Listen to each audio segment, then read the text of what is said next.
menos el que no entre en 10.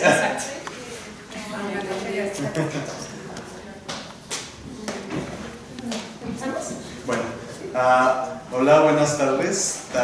Pues vamos a iniciar nuestra última actividad programada en este primer día del segundo coloquio de estudiantes de Ciencias Sociales de Estudios Sociales.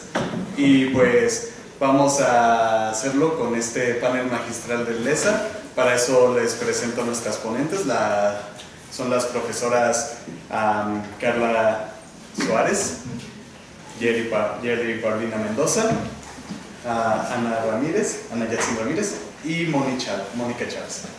Ay, perdón, es que como me llevo también con ellos, por eso les digo de Moni. Bueno, pues entonces la dinámica va a ser así. Ellas nos darán su presentación sobre la trayectoria y experiencia en la ciencia social aplicada del LESA, y pues para concluir tendremos una ronda de preguntas y respuestas para pues enriquecer la ponencia.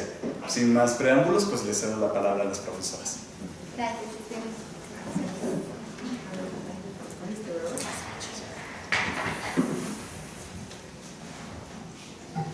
Bueno, buenas tardes, muchas gracias por estar aquí.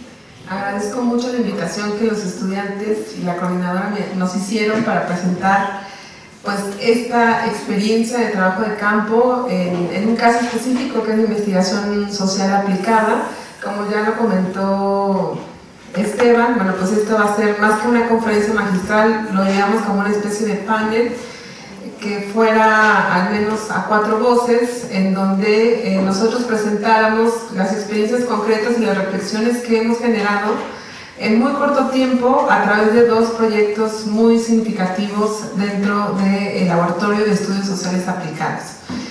Y bueno, la presentación está dividida de la siguiente manera. Primero les voy a hablar yo rápidamente de un contexto del LESA para que conozcan qué es el laboratorio, desde cuándo se originó y cuáles son sus funciones principales. Después vamos a hacer un rápido contexto de los 2 grandes proyectos que se están trabajando ahorita en el laboratorio, y uno tiene que ver con la violencia escolar en Uruapan y otro es un proyecto de diseño metodológico del Banco de Alimentos. Y finalmente vamos a hablar de unos ejes de reflexión sobre el trabajo de campo en las ciencias sociales aplicadas. Y ahí, sobre estos ejes, vamos a articular los 2 proyectos y vamos a compartir con ustedes pues estas experiencias, y esperemos que al final se abra un espacio de diálogo muy rico entre nosotros. Y bueno, pues ya lo presento a mis colegas, ya presento a Esteban. Les explico rápidamente. Me imagino que muchos de ustedes han escuchado ya hablar del Laboratorio de Estudios Sociales Aplicados. LESA es un espacio físico que está aquí en el edificio de investigación de la ENES Campus Morelia. LESA surgió en el 2017 y he de decirles que el antecedente principal de este laboratorio es la licenciatura en Estudios Sociales y Gestión Local, que es justo la que convoca ahorita este coloquio. Cuando nosotros diseñamos la carrera, pensamos que era imprescindible que tuviera un espacio que sirviera de vinculación con organismos digamos, de la sociedad civil, con diferentes actores sociales, y que este espacio de vinculación también permitiera el desarrollo de investigación y sobre todo de formación de nuestros estudiantes.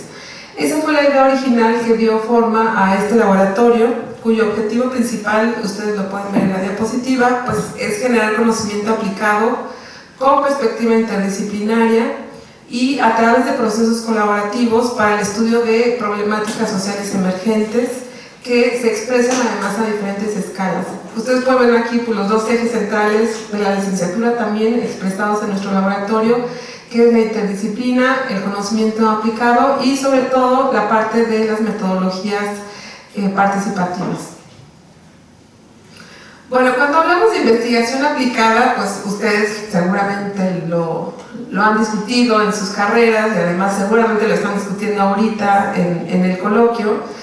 Hay una gran vertiente de postura sobre lo que significa pues aplicar la investigación en las ciencias sociales. Nosotros aquí tenemos algunos como postulados que son los que rigen el tipo de proyectos y el tipo de investigación que nosotros hacemos. Uno de de ellos, cuando hablamos de investigación aplicada, uno de los aspectos fundamentales a los que nos referimos es que pretendemos que esta investigación primero genere información científica sobre problemáticas específicas desde un enfoque interdisciplinario. Después, que impulse el reconocimiento de diferentes saberes y conocimientos locales bajo la idea de que el conocimiento científico universitario no es hegemónico y no es el único que debería tener reconocimiento social. También que genere procesos de transformación social a través de metodologías participativas que permitan que diferentes actores se articulen, pero sobre todo es empezar a diseñar proyectos que desde el inicio cuenten con la participación y colaboración de los actores sociales implicados, y para eso pues desarrollamos diferentes estrategias metodológicas. También nos interesa un tipo de investigación que analice, integre y difunda estratégicamente la información disponible para que se busquen soluciones a estas problemáticas desde diferentes perspectivas de los actores sociales. Por eso es que también hacemos una fuerte e intensa campaña de difusión de lo que estamos haciendo. También queremos una investigación que genere espacios de formación de recursos humanos, sobre todo con perfiles interdisciplinarios y aplicados. Es por eso que estamos tan vinculados con la licenciatura en estudios sociales, aunque no es exclusiva de ella, también recibimos estudiantes de otras licenciaturas, incluso fuera también del campus de la ENES. Incluso, pues, digamos, se fortalece la formación de gente que ya está egresada y que está en proceso, por ejemplo, de ingreso a los posgrados, o bien que trabaja en diferentes asociaciones civiles y que también su participación en ESA se convierte en un proceso formativo. Y por último, pues pensamos en una investigación aplicada que impulse espacios de intercambio de experiencias, que es un poco lo que estamos haciendo aquí, ¿no? Nos interesa que los diferentes actores sociales generen procesos de diálogo en donde podamos intercambiar las experiencias que tenemos sobre problemáticas específicas y así construir conjuntamente y de forma colaborativa pues las problemáticas y también las posibles soluciones. Estos son algunos de los ejes temáticos que el laboratorio, digamos, promueve. Son tres, fundamentalmente tienen que ver con los ejes que vislumbramos que son indispensables, pero no son los únicos, y a la medida de lo posible nosotros pretendemos articularlos en los proyectos de investigación que nosotros promovemos.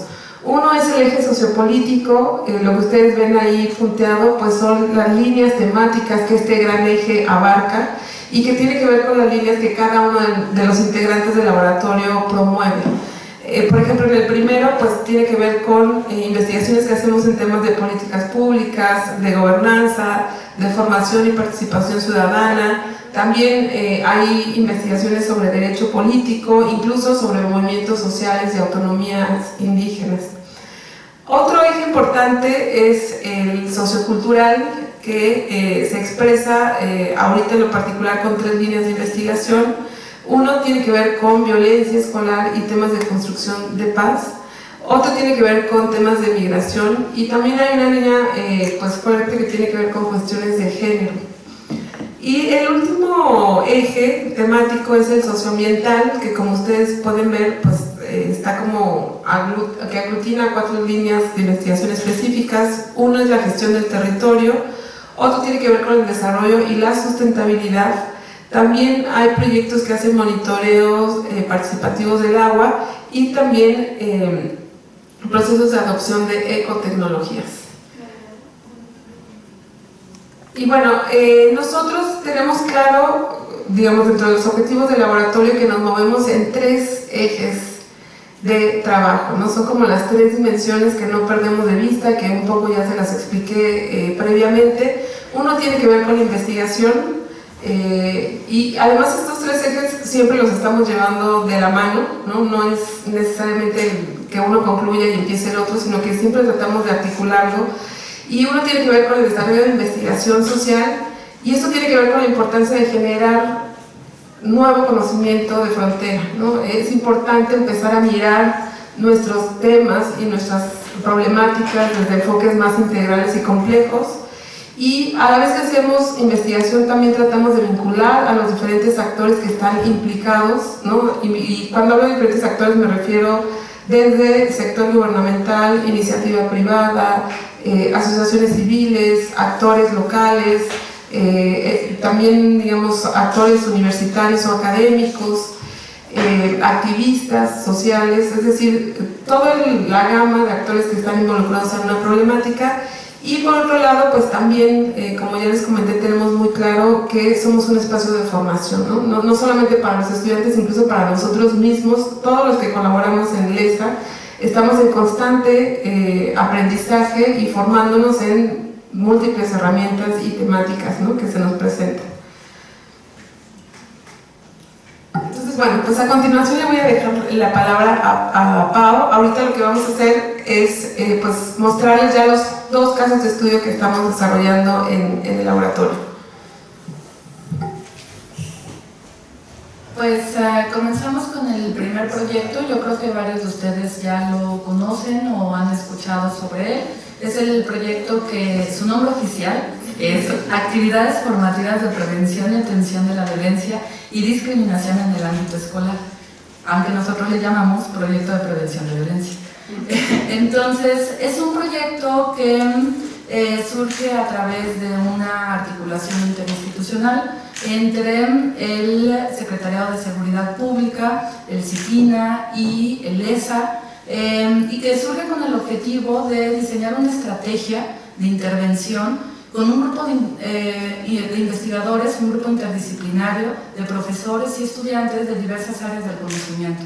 Algunas de las principales áreas de las que está conformado este grupo es la antropología social, la psicología, la historia, la geografía, historia del arte, arte y diseño, y por supuesto pues, estudiantes y profesores de estudios sociales y gestión local, quienes en su conjunto contribuyeron a la construcción y puesta en práctica de lo que denominamos un modelo de escuela de paz. El modelo tuvo como objetivo plantear alternativas para reducir las manifestaciones de la violencia dentro de las escuelas de educación básica.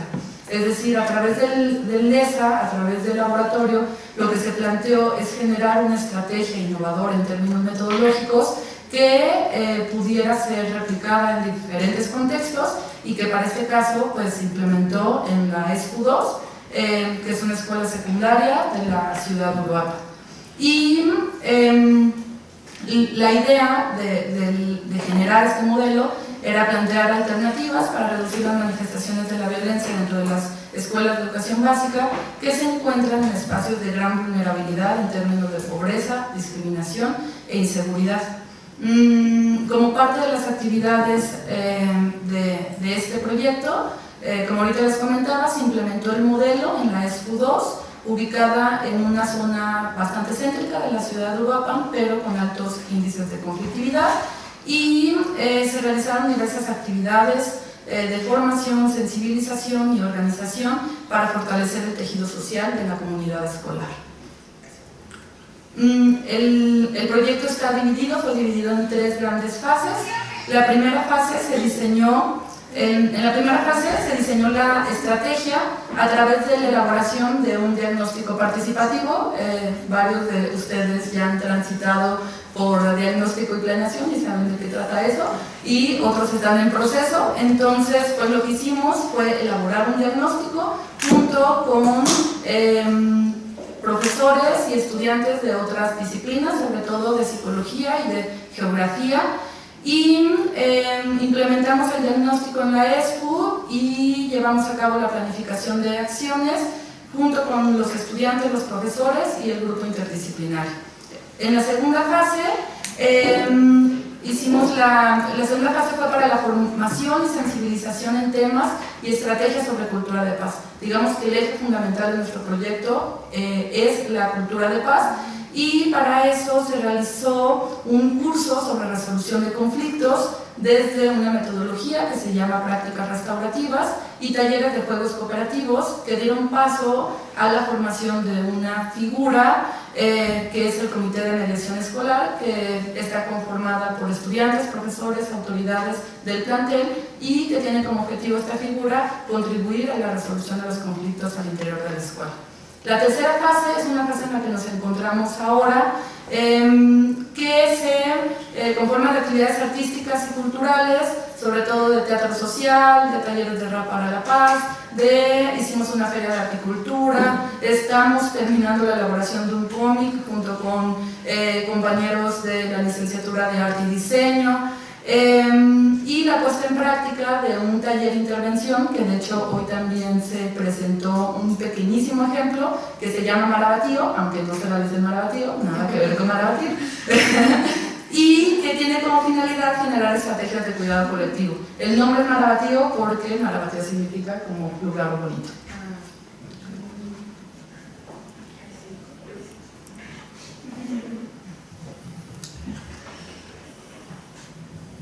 Wow. Pasando al siguiente estudio de caso, vamos a hablar sobre la relación que se generó con el Banco de Alimentos, que es una asociación civil que trabaja acá en Morelia, pero tiene la sede en Morelia, pero da cabida a todo Michoacán, a muchas comunidades en Michoacán y municipios. Y el objetivo inicial que está estipulado en el convenio era diseñar una metodología participativa y acompañar el proceso de implementación del piloto para mejorar el modelo de intervención del Banco de Alimentos. Ellos tenían el director del Banco de Alimentos tenía una necesidad muy puntual, y es que algo estaba sucediendo con sus procesos de intervención en las comunidades, querían impactar más y por eso tocan a la puerta de LESA y dicen: oigan, queremos armar algo con ustedes que nos ayuden a implementar o a diseñar una metodología que pueda ser más efectiva en términos de impacto y que se pueda desarrollar más las comunidades a donde llegamos. Ese era como el objetivo general. Sin embargo, y a pesar de que se ha hecho y se ha seguido ese objetivo que está en el convenio, junto con el equipo del Banco de Alimentos, a partir de revisar y de hacer un proceso de sistematización de su práctica pasada, como para no iniciar en cero y echar por la borda ya un proceso largo y arduo que ellos habían tenido, hicimos y construimos un objetivo colectivo junto con el Banco de Alimentos y nosotros como LESA, y quedó así: reconocer el territorio, sus actores y las relaciones que en él se tejen para conformar un grupo de trabajo en la comunidad que identifique sus necesidades e intereses mediante el uso de herramientas colectivas para la resolución de sus problemas. Derivado de lo anterior, se espera que el grupo concrete un proyecto comunitario y o productivo que logre permanecer y generar procesos autogestivos. Y este fue el objetivo y el eje rector que hizo que le dio sentido a todo el proceso, que ya les va a comentar mi compañera Carlita. Bueno, pues muchas gracias. Como bien comenta Jan, nuestro proyecto es con el Banco de Alimentos, que es una SED, pertenece al tercer sector, y básicamente el principal objetivo que tiene es poder rescatar y redistribuir el alimento, ¿no? Para que sepan de qué va. Y bueno, el proyecto que nosotros estamos llevando con ellos consta de 3 fases. La primera fase es la sistematización de la experiencia del Banco de Alimentos. El Banco de Alimentos inició en Morelia hace 20 años y a lo largo de este tiempo, además de poder dar despensas a grupos específicos tanto de comunidades rurales como urbanas, también ha intentado desarrollar proyectos sobre todo de índole productivo. Sin embargo, se han dado cuenta que estos proyectos no se mantienen en el tiempo, ¿no? Y por ello es que, digamos, como bien comentó Jan, se acercaron a nosotros.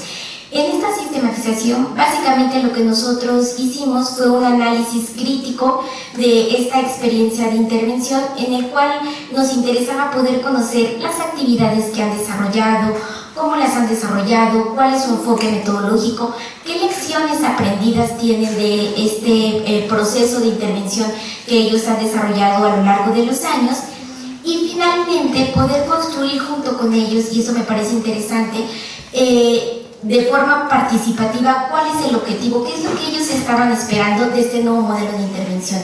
Y para ello hicimos una suerte de consulta, no solamente con el directivo del Banco de Alimentos, que fue con quien se concretó el objetivo de este convenio de colaboración, sino también incorporamos a quienes desde mi perspectiva son el corazón del Banco de Alimentos, que es por un lado las comunidades.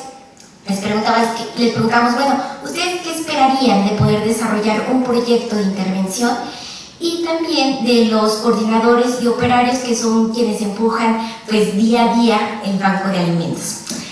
Y después de este proceso de sistematización se construyó este objetivo. Después de eso hicimos una fase de contextualización y diagnóstico. Junto con las personas del banco de alimentos determinamos cuál era la comunidad en la cual íbamos a empezar a trabajar este nuevo modelo de intervención, y por lo tanto iba a ser nuestra prueba piloto. Generamos una serie de indicadores y en conjunto se determinó que iba a ser una colonia que se llama Jacarandas, que está ubicada en el municipio de Pátzcuaro. Previo a esto, me estoy saltando un paso para que entiendan de qué va este modelo de intervención. Nosotros en la sistematización identificamos un área de oportunidad que tiene que ver con que los coordinadores y los operarios estaban con esta necesidad de poder tener espacios de capacitación y de formación. Entonces, nuestro modelo, ¿cómo lo estamos planteando? Hicimos la sistematización junto con todos los integrantes del Banco de Alimentos, y después la universidad, la UNAM, forma, capacita a los coordinadores y a los operarios, ¿sí?, en herramientas, metodologías, temáticas, para que puedan ellos tener todos los elementos, instrumentos para poder llevar a cabo su modelo de intervención en Jacarandas. Hago esta aportación porque nosotros como laboratorio no somos quienes llevan a cabo el modelo piloto con el grupo de beneficiarios. Quienes lo hacen son directamente los coordinadores y operarios del banco. Nosotros lo que hacemos es formar cuadros, ¿no? O sea, la capacitación.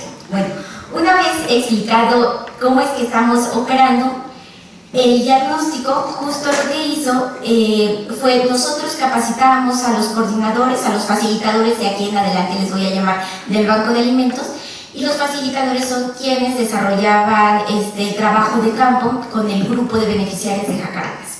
Bueno, el diagnóstico justo consistió en poder, a través de, como yo les comentaba, el Banco de Alimentos lo que hace es entregar despensas, ¿no?, y tiene grupos formados. Entonces nosotros hicimos la convocatoria a través de este grupo al que le entrega las despensas en Jacarandas, un grupo totalmente voluntario, y se empezó, digamos, hicimos la convocatoria y de ahí se formó el grupo, ¿no?, que de manera voluntaria, con el que de manera voluntaria se empezó a trabajar. Y bueno, con este grupo básicamente se establecieron acuerdos, compromisos, trabajamos el tema del no enfoque de problemas, y también, y aquí me parecen las cosas más importantes, se estableció un objetivo común, que no es el objetivo que nos comentó ya de sistematización, es un objetivo no es ese no es, ¿no? Es el objetivo del grupo, es decir, el grupo definió para qué es que se estaban reuniendo, cuál era la finalidad, ¿no? Y finalmente el objetivo fue poder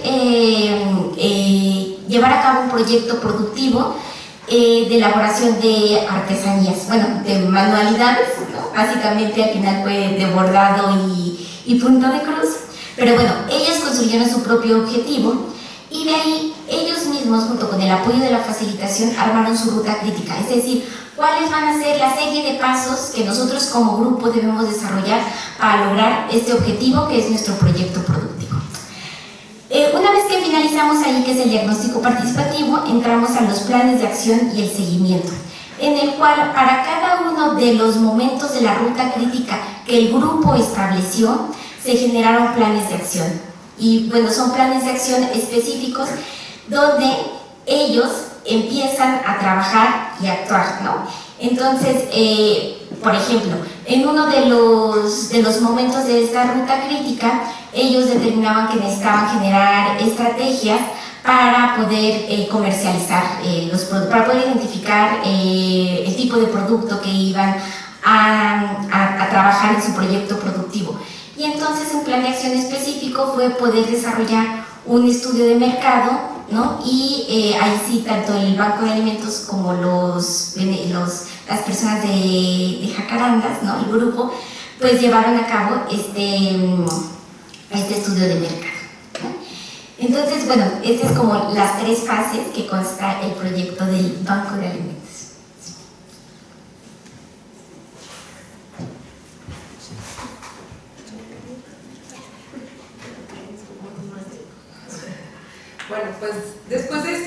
breve introducción de los dos proyectos, voy a mostrarles ahora algunos de los ejes de reflexión sobre el trabajo de campo que queremos compartirles desde nuestra experiencia de investigación social aplicada, ¿no?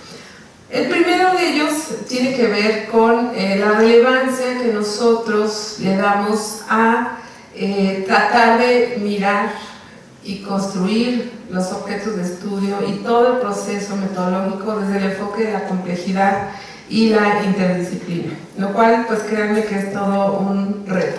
Imagino que ustedes ya han escuchado mucho de estos términos. ¿Alguien me puede decir rápidamente qué entiende por complejidad? ¿Por el enfoque de la complejidad? A ver, ya. Pues en el enfoque de la complejidad se habla de que pues un proceso puede verse como un proceso de investigación, en este caso, puede verse como un fenómeno en el cual intervienen muchísimos elementos y que es necesario mirarlo desde distintas posiciones. O sea, esto puede significar distintas disciplinas, distintos actores. También en el enfoque de la complejidad se habla de que existe una relación entre todas estas miradas y que no puede verse por separado, sino que se mezclan todo el tiempo y es necesario que estés alerta de todo esto que está pasando en el proceso y que pues involucra muchísimas cosas, ¿no? Y pues creo que podríamos simplificarlo diciendo que no puedes mirar un proceso desde un solo lado, con una sola mirada, sino que tienes que ampliar tu campo de visión para poder entenderlo y comprenderlo. Muy bien. Sí, le lleva. Ya, la siguiente posición. Muchas gracias, ya. Efectivamente, ¿no? Es algo en lo que hemos insistido mucho y esto implica reconocer que los procesos sociales van mucho más adelante de la construcción del conocimiento social, ¿no? Y esto es algo, digamos, intrínseco al proceso de investigación y esto nos ha obligado, digamos, el tipo de problemáticas emergentes en la actualidad, ¿no? Que además se presentan a diferente escala, desde lo global a lo local, nos ha obligado a los científicos sociales a mirar las problemáticas desde un enfoque sistémico y complejo, ¿no? Como bien dijo ella, desde que reconozcamos que cada una de las partes está interrelacionada y que cualquier movimiento de estas partes impacta todo el sistema, ¿no? Se trata de ver a la problemática como una especie de crisoma, donde todo está íntimamente ligado y mezclado. Y si queremos mirar así, la parcialidad de la disciplina nos queda muy corto, por eso es que necesitamos generar nuevos diálogos y nuevos puentes de comunicación con otras disciplinas, con otras formas de entendimiento de la realidad social, ¿no? Entonces, por eso es que estamos en constante pues, diálogo con ellas. Pero ¿cómo se logra esto? ¿No? Que suena muy padre, pero a la hora de conseguirlo en la práctica, pues es todo un reto, no digo complejo, ¿verdad? Como su mismo nombre lo dice. Para nosotros ha sido muy importante construir incluso esto que nosotros llamamos el objeto de estudio desde estas miradas interdisciplinarias y complejas. Es decir, desde que a nosotros nos llega un proyecto, ¿no? O una propuesta de acción, nosotros construimos estos espacios de reflexión permanente con diferentes disciplinas para que entre todos pongamos como esta mirada teórica que nos permite entender el problema de una manera mucho más integral. Pero no solamente, digamos, ponemos en diálogo los marcos teóricos, sino que también las rutas metodológicas. Y esto pues ha implicado desde el inicio mirar el problema de una manera diferente, ¿no? Incluso partir de rutas metodológicas también diversas, ¿no? Integrales, y sobre todo generar estos espacios de reflexión. Es un proceso que además implica mucha apertura y flexibilidad cognitiva, ¿no? Porque de entrada cuando uno se plantea las limitantes que tienes desde tu frontera disciplinaria, tienes que abrirte, ¿no? Mentalmente para poder escuchar y entender otros marcos de interpretación, incluso otras rutas metodológicas. Y créanme que esto es un gran reto, porque constantemente te encuentras con autores, con lenguajes, con formas de mirar la realidad que te interpelan incluso, que te resultan pues complejas de entender, difíciles, ¿no? Es un proceso, por eso les digo, de aprendizaje y de formación permanente, ¿no? No estamos hablando de solo estudiantes, estamos hablando que todos los que nos implicamos en este tipo de proyectos estamos aprendiendo desde el día 1 que nos reunimos a plantear la problemática hasta el día que entregamos el informe final. Entonces, pues esto pues nos potencializa nuestra capacidad comprensiva, ¿no? El proceso también de apropiación del conocimiento y sobre todo nuestra capacidad de diálogo. Y bueno, algo que nosotros hemos logrado, digamos que nos ha servido como estrategia metodológica para lograr esto, pues es abrir estos espacios permanentes de reflexión. Es algo que desde el inicio hacemos y que durante todas las fases del proyecto estamos convocándonos a todos los interesados en esta problemática para seguir pensando, reflexionando, para nombrar, para entender, para analizar, para replantear, para reformular. Y esto es muy importante porque no solamente lo hacemos con el equipo de trabajo, sino también con los grupos sociales con los cuales estamos trabajando, ¿no? Y que ustedes saben la importancia que estos espacios de reflexión tienen, por ejemplo, para la IAP y otras tantas estrategias metodológicas colaborativas, ¿no? Entonces, esto es un poco la manera en como nosotros hemos construido este eje de mirarnos desde lo complejo y desde lo interdisciplinario. Otro de los ejes que consideramos fundamentales es la responsabilidad ética y bueno, cuando estaba digamos que construyendo esta parte me preguntaba qué es lo que yo entiendo por responsabilidad ética o qué es lo que entendemos por responsabilidad, y en términos muy generales pues decía, bueno, es el compromiso que tenemos como estudiantes, como profesionistas, como universitarios o simplemente como seres humanos de ser consecuentes con nuestros principios. Aquí el asunto clave es cuáles son esos principios, porque podemos tener una responsabilidad bajo principios muy divergentes. Entonces, a muy grandes rasgos, yo consideraría que tanto en el ESA como en la licenciatura de Estudios Sociales partimos del hecho de que vivimos en un mundo con profundas desigualdades sociales, económicas, políticas, culturales, que existen prácticas interiorizadas de discriminación, de exclusión, de intolerancia hacia la alteridad y la diferencia, y también partimos del hecho que las ciencias sociales deberían estar al servicio de los sectores más vulnerables. Hacemos un gran esfuerzo para ser consecuentes con este principio ético, ya que su fin último de las ciencias sociales es la transformación social, la justicia y la búsqueda del bien común. Por eso es necesario que como parte de nuestras actividades profesionales y de colaboración en proyectos, pongamos sobre la mesa cuáles son esos principios y construyamos en conjunto nuestros posicionamientos éticos políticos, tanto en estos términos más generales y globales, pero también en términos mucho más situados a los contextos, en los contextos donde estamos trabajando. Que son nuestra guía de acción y que son principios que necesariamente deben de estar en constante reflexión y vigilancia. Sabemos muy bien que el simple hecho de nombrarlos no implica necesariamente que los estemos llevando a la práctica. Posicionamientos en los que definimos los principios de nuestra acción, las intencionalidades e intenciones políticas, ya sean implícitas o manifiestas, de los proyectos que diseñamos o de los que formamos parte. Aunque muchas veces en los proyectos no está de manera clara y explícita un posicionamiento, sabemos que de manera implícita existe, y es importante el poder identificar cuáles son esos principios y saber si nosotros coincidimos con esos principios.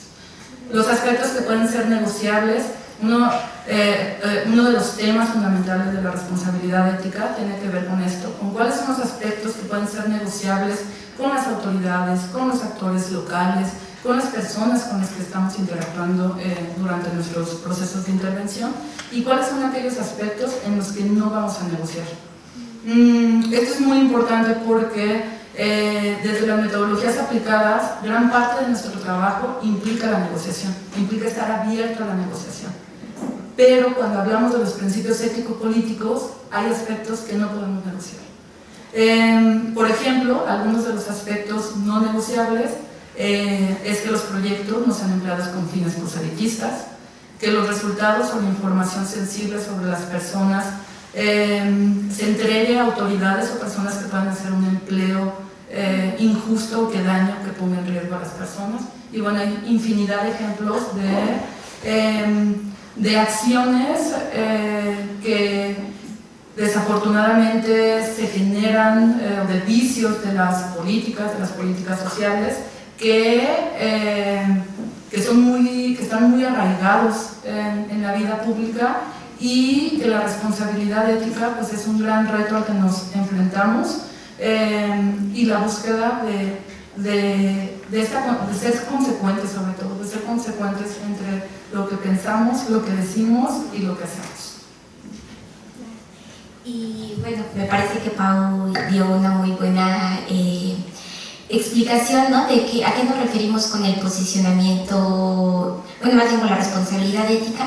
Yo lo que sumaría es que cuando pensamos en posicionamiento ético-político, hay ciertas preguntas clave que nos debemos hacer, ¿no? Y estas preguntas tienen que ver con qué tipo de investigación estamos haciendo, cómo estamos haciendo esta investigación y para qué estamos haciendo la investigación, ¿no? Eso de alguna manera son las preguntas rectoras que nos hacemos constantemente cuando decidimos si entramos o no entramos en colaboración con el sector gubernamental, con alguna organización, con alguna comunidad, ¿no? Y el cómo aquí importa mucho, porque tanto en estudios sociales como en el laboratorio se habla que nuestro fin último es poder lograr poner nuestra granito de arena, para lograr una transformación social, y que esta transformación social solamente se logra a través de la participación. Y cuando uno a veces escucha hablar de participación, ¿no? O más bien, uno a veces en la práctica todo le denomina participativo, ¿no? También hay que cuestionarse, no hay que llamarle participativo para que sea carismático y para que parezca que nuestra investigación es interesante. Realmente hay que preguntarnos si lo que estamos haciendo es participativo. ¿Por qué? Porque hacer cosas participativas implica muchas cosas. Es mucho más sencillo ir y hacer metodologías participativas y regresar a mi espacio y sistematizarlo. Y puedo decir que eso es participativo, ¿no? Porque las metodologías que estoy aplicando son participativas. Pero realmente estás detonando procesos participativos. Realmente la gente toma decisiones sobre aquellos proyectos y propuestas que se están construyendo. Entonces, esta es una reflexión que me parece que debe estar siempre sobre la mesa. Y que de alguna manera esto también determina cuál es el fin último. Nosotros, en nuestro caso muy particular, y ya con eso voy a cerrar, nos cuestionábamos, bueno, el Banco de Alimentos finalmente, parte de sus donaciones pues vienen del sector privado, y nos cuestionábamos si ese tipo de prácticas, ¿no?, iban con el laboratorio. Y después reflexionamos que el fin último no es el empresario, el fin último son todas las beneficiarias que trabajan con el Banco de Alimentos. Entonces, ver cuál es la intención detrás del tipo de proyectos que se están detonando en el laboratorio.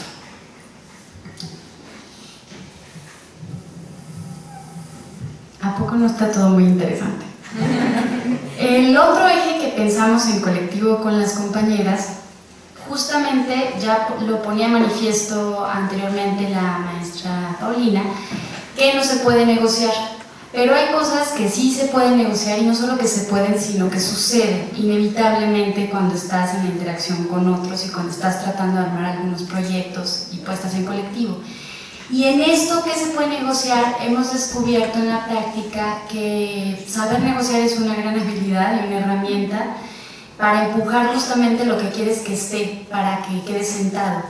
Por lo general, lo que descubrimos es que las negociaciones tienen que ver con los objetivos, son de diversa índole, de diversa escala, pero digamos, tienen que ver con los objetivos, también con los resultados o productos últimos o finales que se esperan, y muchas veces tienen que ver también sobre el proceso, el método, la metodología que estás implementando.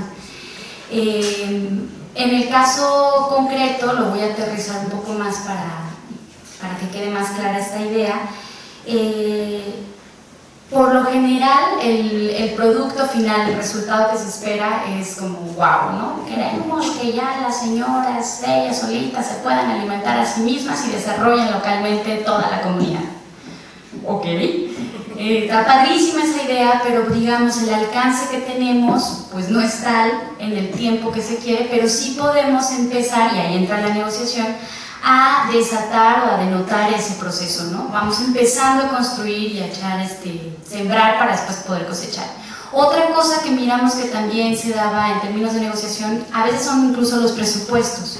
¿Cuánto está dispuesto quien te está llamando a la puerta para colaborar a dar y cuánto tú puedes negociar y tener ese margen, siempre pensando en todas las cuestiones que les hemos dicho anteriormente, ¿no? Todos estos ejes están entrelazados, no los miren separados, que tiene que ver con las cuestiones éticas, reconocer el valor en el campo, etcétera, etcétera. También nos resultó a nosotros que en el caso concreto del Banco de Alimentos una negociación que fue vital y crucial fue cómo hacer para calmar el ansia institucional que quiere que todo sea rápido y vistoso respecto a los procesos lentos, a veces no vistosos o muy sutiles que se dan en el campo, y cómo hacer que se respeten esos procesos. Es decir, si nosotros nos dábamos cuenta que había una petición de hacer un grupo con 400 beneficiarias y sacarle foto y poner el panfleto de que estamos haciendo algo con Banco de Alimentos, para nosotras era mucho más importante que fuera un grupo mucho más reducido, pero que justamente se garantizaran procesos de participación más reales. Con un grupo menos cuantioso, pues garantizas que eventualmente en el proceso la gente sí participe más y sea más sincero, ¿no? Y entonces no fue difícil negociar eso, pero finalmente logramos como respetar nuestro proceso metodológico en ese sentido. El ritmo, digamos, de campo, lo cuidamos muchísimo. La otra fue tratar de negociar las condiciones de los trabajadores del Banco de Alimentos.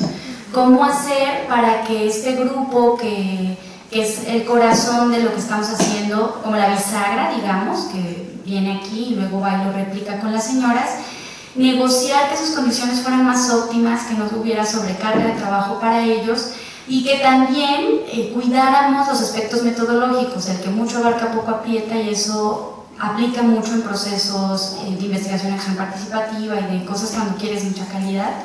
Entonces eso fue difícil, pero finalmente también lo conseguimos y nos dimos cuenta que al final del día tuvimos y obtuvimos esa habilidad, llevar a nuestro terreno los objetivos y la intencionalidad institucional, por hablar del Banco de Alimentos. Yo lo dejaría.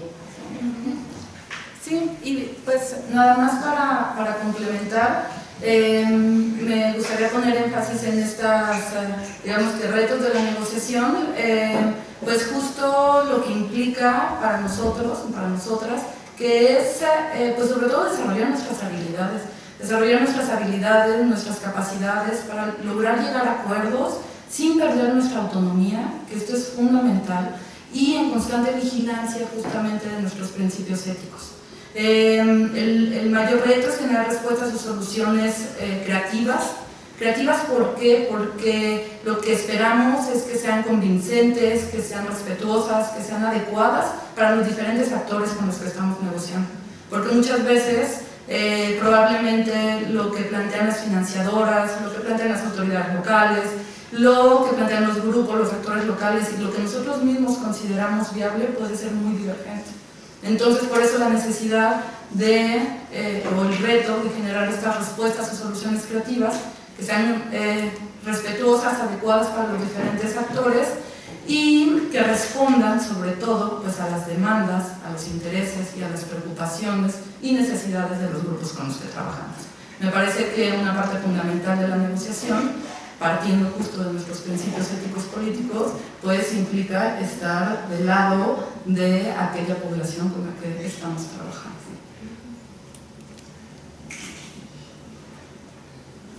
Muy bien, otro punto de reflexión es el lenguaje, el discurso y la comunicación.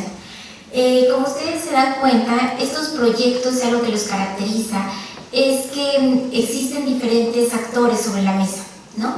Y estos actores que están sobre la mesa hablamos de alguna manera diferentes lenguajes. Entonces también nuestro papel es generar estabilidad para poderte asentar con aquella institución que te está dando el financiamiento, aquella comunidad o grupo social con el que se está trabajando, aquel lenguaje que utilizas incluso con tu propio equipo de trabajo, que es el que está llevando a cabo la intervención. Entonces, tener siempre en cuenta que este tipo de procesos sí te conllevan a poder dialogar con estos diferentes actores. Y lo que platicábamos cuando hicimos este punto es que finalmente el discurso es el mismo. La cosa es cómo logras transmitirlo a estos diferentes espacios. Platicamos que esta es una habilidad que se adquiere, ¿no? Que se adquiere una con el tiempo, ¿no? Con el expertise, pero también en el proceso. Y aquí voy a poner un ejemplo. Nosotros hace un par de semanas entregamos un informe en el Banco de Alimentos. Y entonces hablamos de la importancia del proceso, de la facilitación y el papel del facilitador. Y entonces una persona nos dice, no, es que yo quiero detonar un proceso de dinamización, yo quiero dinamizadores. Y entonces dijimos, bueno, a ver, ¿usted qué entiende por dinamizadores? Ah, es lo mismo que nosotros estamos entendiendo por facilitadores. Entonces vamos por buen camino, ¿no? La metodología va bien. Pero por eso hago el énfasis que es una habilidad que se adquiere, por un lado con el tiempo, ¿no? A través de los proyectos, pero también en el mismo proceso, ¿no? No es lo mismo hablar con un artista que hablar con un científico ambiental, que hablar con una persona de la comunidad. Y aquí voy a hacer una analogía con un librito que a algunos les damos a leer sobre investigación anfibia. Y se refiere a que uno, cuando está en este tipo de proyectos, es como un anfibio, ¿no? A lo mejor dicen, no, yo estoy en sociales porque no quiero saber nada de animalitos. Pero es muy interesante también la vida de los animalitos. Un anfibio es aquel individuo, ¿no? que nace como una larva, ¿no? que nace en el agua y que eventualmente sufre una metamorfosis y que al final de su vida logra, le salen las patitas, le salen las branquias, no, las pierde, ¿no? Y entonces tiene esta capacidad de poder vivir tanto en el agua como en la tierra. Y me parece que de eso vamos también nosotros, ¿no? Ese es nuestro papel, poder vivir, ¿no? O adaptarnos a las diferentes circunstancias. Para abonar un poquito a este eje, ¿no? Y en concordancia con el ejemplo que ahorita nos está comentando Carlita, que me parece muy interesante, creo que cerraré esta parte diciendo que pues, el desarrollo de las habilidades de comunicación van muy ligadas con el desarrollo del arte de la negociación. Creo que un investigador, gestor, ¿no? que intenta generar cambios en la sociedad, pues tiene que tener una gran habilidad de negociación y de comunicación con los diferentes actores sociales. Y esto implica, pues como ya dijo Carlita, el uso de diferentes lenguajes, ¿no? Pasar de lo formal a lo informal, pero creo que también implica poner en práctica no solo el hablar, sino también la habilidad de escucha, ¿no? Digamos que el término de comunicación va mucho más amplio que solamente usar diferentes lenguajes. También implica saber en qué momento nosotros necesitamos escuchar, ¿no? Escuchar al otro actor social con el que estamos trabajando, al otro colega, al otro que nos está pues empleando para desarrollar un proyecto. Y también los momentos de silencio, incluso el saber en qué momento es necesario callar, ¿no? Y dejar que los otros hablen. Y bueno, pues todo esto implica pues, el desarrollo de una habilidad realmente de comunicación, ¿no? Ya lo había mencionado Carlita, es cierto que cuando nosotros hablamos con diferentes actores también vamos desarrollando diferentes lenguajes y a veces nos sentimos confrontados éticamente porque podemos incluso sentir que estamos transformando nuestros discursos, ¿no? Lo cual pues nosotros siempre estamos poniendo sobre la mesa cómo hacer que el otro entienda lo que queremos decir, pero desde su propio lenguaje y sobre todo desde su propio entendimiento de la problemática social. Y eso, créanme que es un reto, ¿no? Porque, ¿qué es lo que debo yo de resaltar para cada uno de los actores con los cuales estoy comunicándome, ¿no? ¿Cuál es el lenguaje que debo de emplear? ¿Cuáles son las palabras precisas? ¿En qué momento me quito de estos tecnicismos teóricos, académicos, y lo traduzca de otra forma, pero también qué información es necesaria, ¿no?, poner sobre la mesa y comunicar al otro, y qué información no lo es, ¿no? Esto es algo que justo forma parte no solo de la negociación, sino de la autovigilancia ética y epistemológica a lo largo de los proyectos, ¿no? Algo que es muy importante es que si bien podemos movernos, ¿no?, en esta ola amplia de espectro de comunicación, siempre estamos poniendo como punto central el no traspasar la frontera de lo ético, de lo que nosotros realmente queremos mantener como esencia central de nuestros proyectos.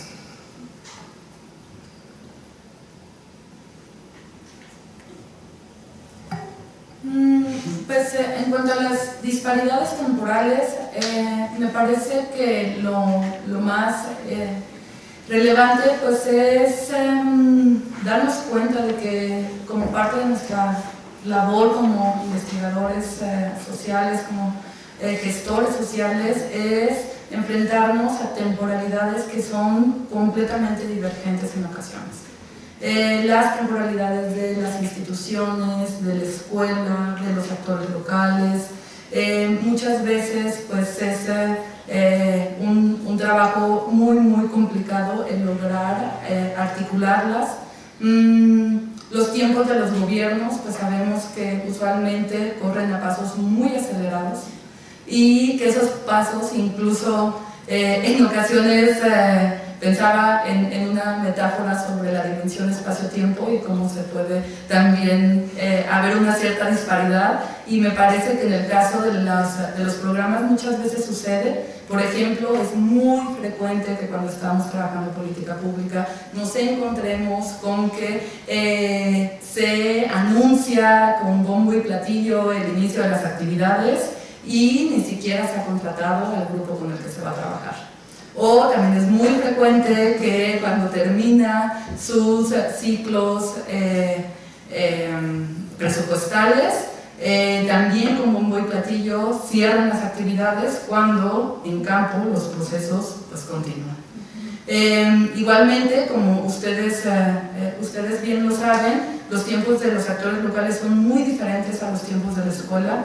Ese es un reto al que nos enfrentamos constantemente en la licenciatura, porque nosotros les pedimos que hagan entrevista, que hagan una charla, que tengan un grupo focal, bajo los tiempos de los semestres, y pues muchas veces los actores locales no están ahí esperando a que lleguemos y a que tengamos a que entreguemos nuestro trabajo en los tiempos que nos pide la institución. A nivel local, pues los tiempos festivos también son fundamentales también para comprender la dinámica comunitaria. Los tiempos familiares, los tiempos laborales de las instituciones pueden ser muy diferentes, y en gran parte en este aspecto relacionado con las disparidades temporales, nuestra labor es hacer un esfuerzo, literalmente un esfuerzo cuántico, para lograr que todas esas temporalidades logren confluir en el mismo espacio. Es un esfuerzo tremendamente complejo, porque son muchísimas temporalidades las que se ponen en juego y con las que tenemos que estar trabajando. Y yo abonaría a eso interesantísimo que nos acaba de mencionar Paulina. O sea, los tiempos del campo son todo menos perfectos, y hay que reconocer que aunque hay un tema de reciprocidad, quien está iniciando, incitando, desatando el proceso de interacción con las personas también da de sí, pero creo que el énfasis sí está en las personas. Es decir, las personas que están con su vida paran, ponen pausa, ¡tic!, el botón de stop, para paralizar todo lo que sucede en su vida diaria y darse un espacio de reflexión, una pausa que te regalan. Además, a las personas no les pagan por hacer eso, y al tallerista sí le están pagando por hacer eso, y a nosotros nos están contratando por hacer eso. Entonces ahí, aunque es un tema de reciprocidad, hay que reconocer el gran esfuerzo de que las personas en campo paralizan su vida para abocarse a un momento de reflexión y ver cómo van a hacer para cambiar las cosas, o para participar en un taller, o para lo que sea que les estemos pidiendo. Ese sería un tema muy importante, que aunque hay una cuestión de reciprocidad, uno da y ellos dan, también es cierto que de alguna forma llegamos sutilmente a invadir una dinámica cotidiana de vida, ¿no? Y hay que ser muy conscientes de eso y reconocerlo y agradecer profundamente el tiempo que los jóvenes, los niños, las mujeres, quienes sea con quienes estemos trabajando, se toman para dedicarnos a lo que nosotros estamos pensando que podemos hacer juntos. Y creo que con eso doy lo que sí.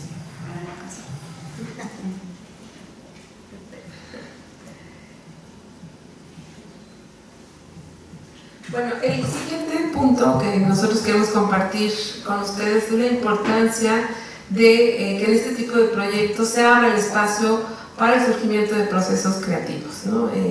Pues la creatividad es una palabra, digamos, de uso común, ¿no? Pero introducirla como un eje importante también en los procesos de investigación colaborativos, pues también es complejo. Justo yo les hablaba hace rato de la importancia de tener plasticidad cognitiva, ¿no?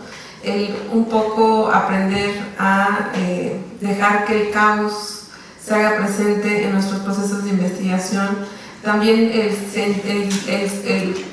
tener la necesidad de soltar algunos procesos y perder el control de algunos de ellos es importante, ¿no? Y con esto no me refiero a que lleguemos sin la planeación necesaria para poder activar procesos en campo. Nosotros planeamos, ¿no? Y eso siempre se los compartimos también a todos los colaboradores de nuestro proyecto.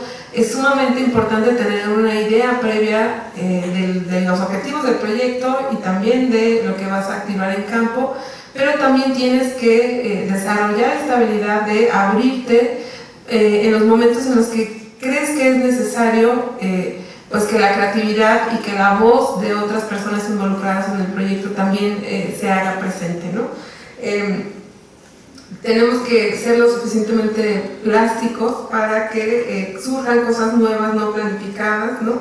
Y para eso creo que el proceso de escucha y de comunicación es sumamente importante, ¿no? Saber en qué momento tenemos que reconocer los límites de nuestros procesos de cambio, saber cuándo ya no puedo o cuándo ya no sé cómo resolver esto y no sentirnos frustrados por eso, ¿no? Porque justo el no saber es lo que se plantea todo el tiempo sobre la mesa, no solamente con el equipo de trabajo, sino también con las personas con las cuales estamos trabajando, y dejar que justo sea en este momento de caos y de perdición y de pérdida de rumbo, en donde se pueden generar estos procesos incluso también de apropiación de los proyectos locales, ¿no?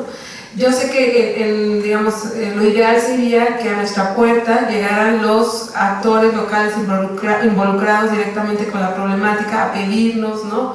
Pues el apoyo, la facilitación de procesos, y que esa petición viniera desde abajo, ¿no? Porque eso nos aseguraría un compromiso mayor. Lo cierto es que, al menos en estos dos casos, que son los proyectos que estamos nosotros gestionando ahorita, pues no ha sucedido así. Ha sido justo como los empleadores o el sector gubernamental o el tercer sector los que han venido a acercarse al laboratorio con la petición de que necesitamos que esto sea más efectivo, ¿no? En términos de combatir la violencia, en términos de combatir el hambre en ciertos sectores, ¿no? Entonces, esto pues nos ha implicado a nosotros un reto, cómo los beneficiarios pueden comprometerse, ¿no? Y cómo asegurar la participación activa de ellos a lo largo del proceso.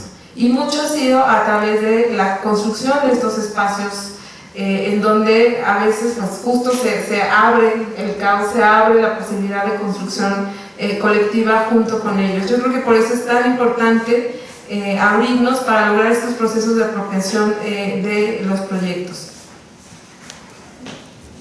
Y bueno, abonando en lo que ya comentó Moni, me parece que el mensaje es no existen recetas únicas, ¿no? O sea, siempre todos estos procesos están mediados y regulados por el contexto, ¿no? Y por los actores con los que estamos trabajando.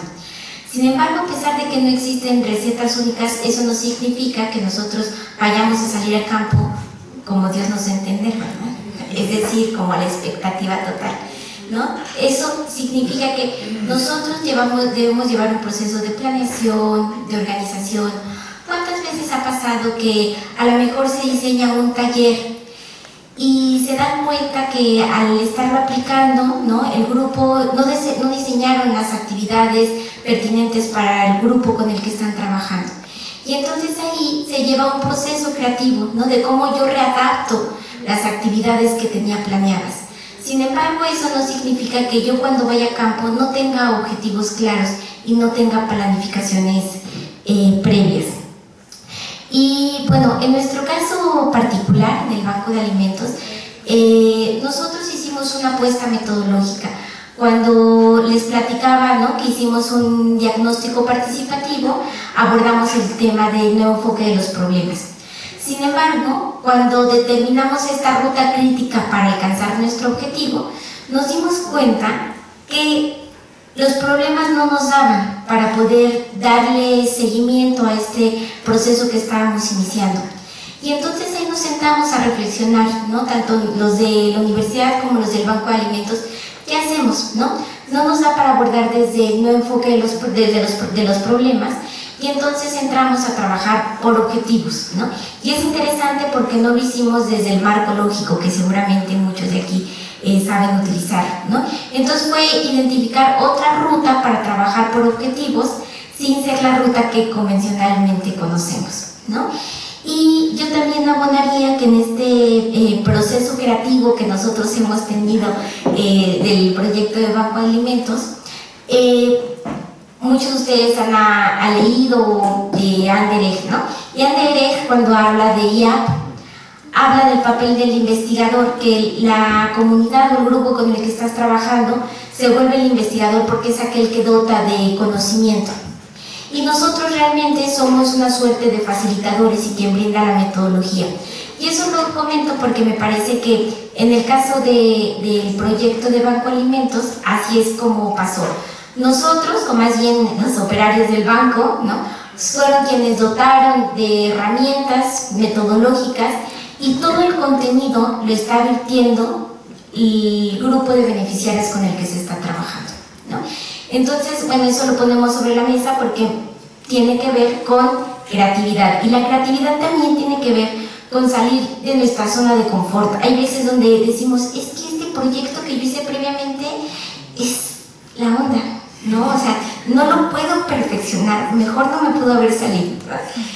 Y intenta replicarlo en otros espacios y no te sale, ¿no? Entonces también uno tiene que pasar por ese proceso de reflexión y diálogo y de salir de tu zona de confort, ¿no? De también escuchar a los otros que hablan otros lenguajes, ¿no?, otras disciplinas que también tienen metodologías que son muy pertinentes, ¿no? Bueno, entonces con eso termino procesos creativos.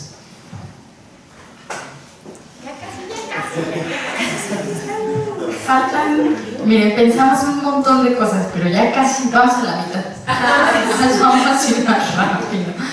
Luego está el tema o el eje de reflexión de los... Bueno, todos estos ejes, hay que decirlo, nos surgieron a partir de dialogar las 4 o 5, porque estaba también Citlali, de qué es lo que más nos sonó, ¿no?, de reflexiones en campo. Entonces, por eso es que los elegimos, no crean que son ahí de ocurrencias. En recursos económicos pensábamos pues que es importante pensar el alcance de los proyectos dependiendo también de los recursos que están disponibles, sino a veces nos vemos con la idea de que se necesita mucho dinero para hacer cosas trascendentales, y hemos visto también en la práctica que se puede lograr mucho con poco, también reconocer que el trabajo de campo, los procesos de facilitación, aquí está también acompañada Daniela, que es experta en esto, eso tiene valor, hay que reconocerlo y hay que pagarlo bien en la medida de lo posible. No es solamente, no es un juego, ni es, aunque haya muchas actividades lúdicas, es una habilidad importante y es una habilidad que puede pues llegar a ser una profesión incluso, ¿no? Reflexionábamos también lo difícil que resulta encontrar recursos económicos o dinero, digamos, que busquen desatar procesos autogestivos. Las convocatorias, los que financian este tipo de proyectos por lo general o no entienden o no les interesa tanto que sean procesos lentos, con su propio ritmo, porque por lo general los procesos de las personas autogestivos, que tiene que ver con dotar y brindar de herramientas, de capacidades, de habilidades a las personas o de potencializar las que ya tienen, toman tiempo, no son enchiladas ni se hacen de un día para otro. Y por eso luego no es tan fácil ubicar quién te puede brindar financiamiento para ello. Pero una de las ideas que queremos que se les quede en la cabeza es que no necesitas de un barote para hacer cosas trascendentales, ¿no? Que eso lo tengan en mente. ¿Tú quieres?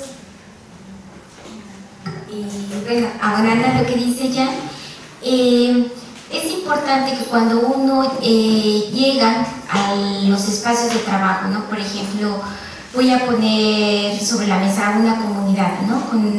Con cierto recurso y con un proyecto específico, no generar expectativas, ¿no? Que ese recurso económico se va a repartir, ¿no? Y eso tiene que ver con que muchos de los espacios y en las comunidades donde trabajamos se han promovido procesos asistencialistas, paternalistas.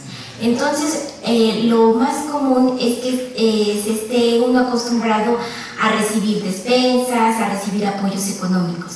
Entonces nosotros planteamos desde un principio que el tipo de proyectos y procesos que nosotros detonamos no tienen que ver con dar dinero, ¿no? Tiene que ver con detonar procesos que fortalezcan sus propias comunidades, sus propios proyectos.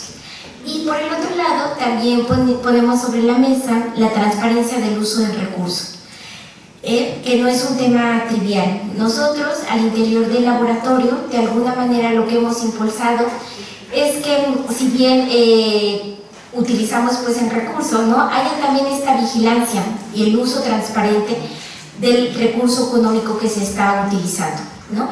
Hay muchas ocasiones, y lo voy a comentar porque a ustedes como gestores les va a pasar, ¿no? Nos contrata alguna institución que da el financiamiento y esa institución te pide que todo lo debes de comprobar a través de facturas.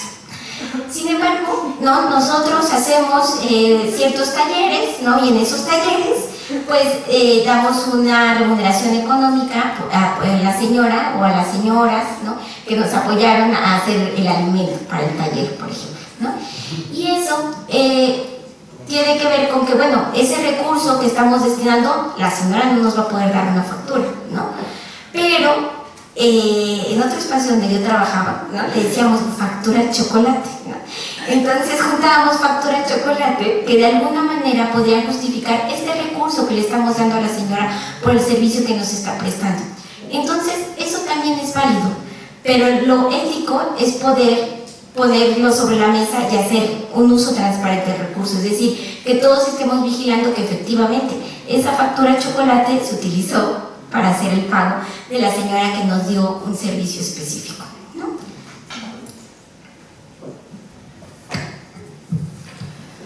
Uno de los puntos que queremos poner sobre la mesa tiene que ver con las vinculaciones socioafectivas que se generan en todo el proceso de investigación, no solo en el campo, ¿no? Y creo que esto es algo muy importante si hablamos de que la investigación social aplicada es un proceso de largo alcance, ¿no? Y que además estamos priorizando el proceso sobre los resultados. Tenemos que partir de una certeza, que es que nosotros somos sujetos situados socialmente, ¿no? Y que nosotros somos pues personas, ¿no? De carne y hueso, con emociones, con posicionamientos, que estamos situándonos en campo y que toda nuestra subjetividad está entrando en juego para poder aprender del proceso y para poder generar procesos de transformación social.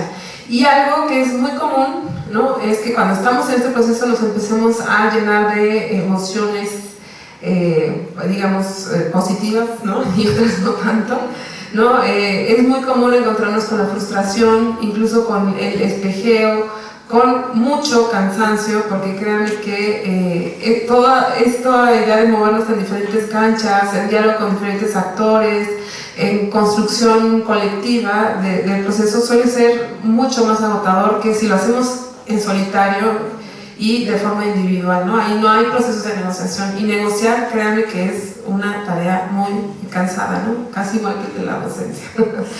Y es muy importante que nosotros en campo aprendamos a autorreconocer, ¿no? Cuando estamos ya desbordados o estamos empezando a generar emociones que están comenzando a afectar el campo, y sobre todo comunicar también, ¿no? Creo que esto va a estar muy vinculado con la siguiente diapositiva, que tiene que ver con el autocuidado, saber en qué momento podemos ver a un compañero que está rebasado, ¿no? O yo misma me siento ya rebasado en términos emocionales, y saber cuándo es necesario soltar, ¿no? Y dar dos pasos atrás. También incluso reconocer cuando estoy interpelada éticamente con algún actor social. Incluso algo que nos ha pasado mucho en campo y que seguramente ustedes ya lo han reflexionado, tiene que ver con el acoso, incluso de género, cuando somos compañeras que estamos en campo y nos encontramos con diferentes autoridades, en este caso por ejemplo educativas, ¿no? Que inmediatamente empiezan a desarrollar, ¿no?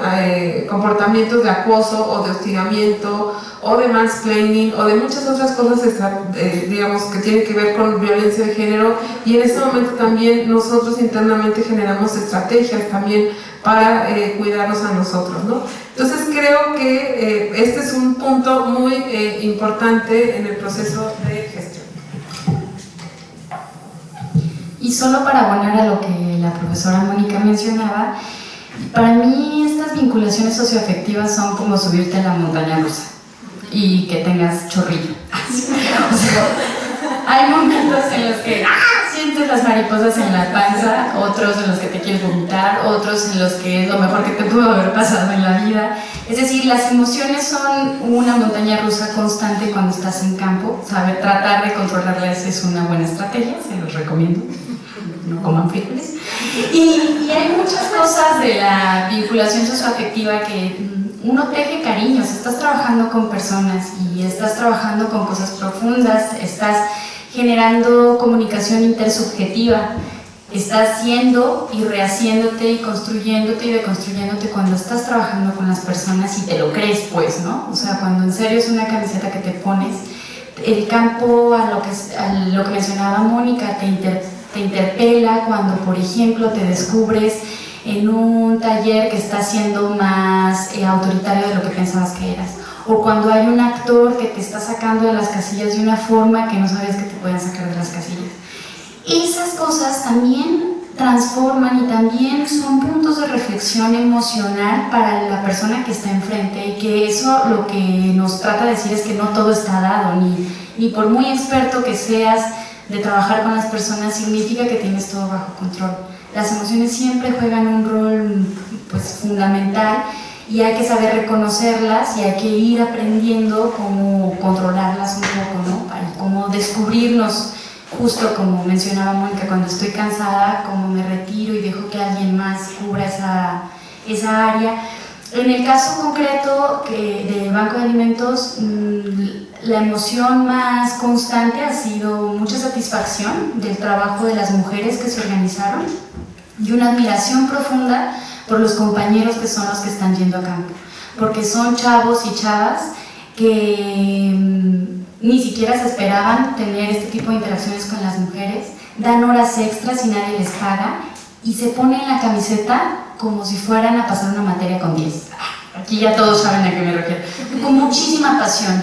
Y eso al equipo, pues a nosotras, nos deja con muchísima satisfacción, ¿no? Ver que la gente le entra con ganas, y que son esas las pequeñas semillitas que pueden ir generando pues cambios más profundos. Y pues siguiendo con el siguiente tema de práctica de autocuidado, este fue un tema que trabajamos muchísimo al interior del equipo de violencia escolar, porque colaboramos en un proyecto que tuvo una intensidad muy fuerte, justo relacionado con los temas institucionales y los tiempos de gobierno, y esa intensidad fue sobre todo en la primera etapa del proyecto. Posteriormente nosotros pudimos seguir trabajando a nuestros propios tiempos y ritmos, pero la parte mucho más intensa pues implicó un ejercicio constante de no someternos a jornadas extenuantes de trabajo, de no exigirnos más de lo que está a nuestro alcance, de cuidar nuestra salud, nuestro bienestar físico, mental, también el bienestar del colectivo, y en algo que es fundamental de este coloquio, no morir en el intento. Las prácticas de autocuidado justamente es lo que nos permite no morir en el intento, porque cuando la carga de trabajo y sobre todo la carga de responsabilidad es tan fuerte, efectivamente podemos ponernos en riesgo tanto en términos individuales como con el grupo con el que conformamos y con los grupos que trabajamos. Por eso es igual de necesario también cuidar y medir el pulso de los actores locales con los que estamos colaborando y generar también con ellos espacios de diálogo para saber cómo se sienten, para saber si no los hemos agobiado, esperemos que aquí no nos estemos agobiando, si necesitan un descanso o un respiro, y aprender a pausar, a bajar el ritmo, a descansar y a terminar de pasar diapositivas, que ya casi lo logramos. Pues me parece que Pau básicamente dijo todo, ¿no? Este autocuidado tiene que ver con también formar equipo en todos los niveles, ¿no? Si hay que sacar un informe y aquella persona que era responsable se enfermó, bueno, pues de alguna manera garantizar cómo los demás integrantes del equipo podemos cubrir a aquella persona, ¿no? Entonces tiene que ver con generar redes de confianza al interior del equipo de trabajo, ¿no? O sea, el equipo en un sentido amplio, ¿no?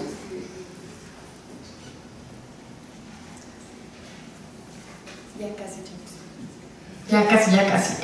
Expectativas de resultados finales es otro gran tema. Por lo general, nuestra reflexión es que las expectativas de los resultados finales son altas y fuera de la realidad. Suelen ser así, ¿no? Como una generalidad.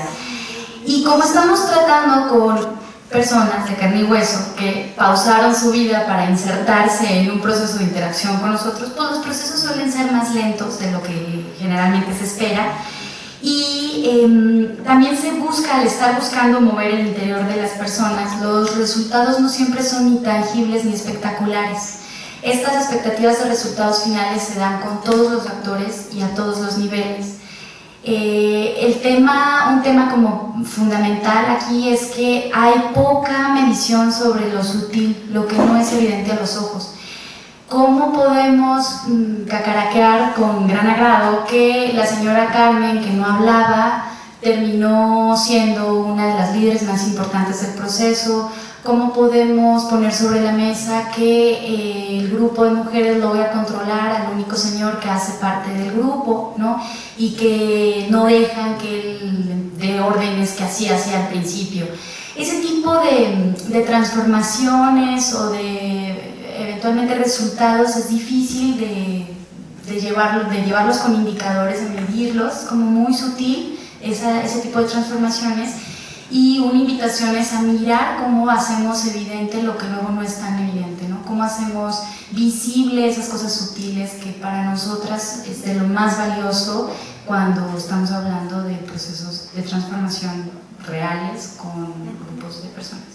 Sí, y justo retomando la idea de estas cuestiones más sutiles, me parece que la clave es aprender a medir con otros parámetros. No por la cantidad de beneficiarios o participantes a las actividades, no por el número de talleres, sino aprender a medirlo a partir de nuestras capacidades de construir con el otro, con las otras, de los diálogos y los conocimientos que se construyen conjuntamente, con la búsqueda de alternativas que sean incluyentes, con formas de con maneras de pensar, de actuar, de proponer desde visiones más cooperativas, más solidarias, más justas. Me parece que en la medida en que logremos construir estas estrategias de organización, de articulación, de diálogo y de construcción de conocimientos conjuntos con el otro, podemos más fácilmente medir nuestros éxitos con justo los parámetros que van acordes con estas metodologías de investigación y formas de construir el conocimiento social.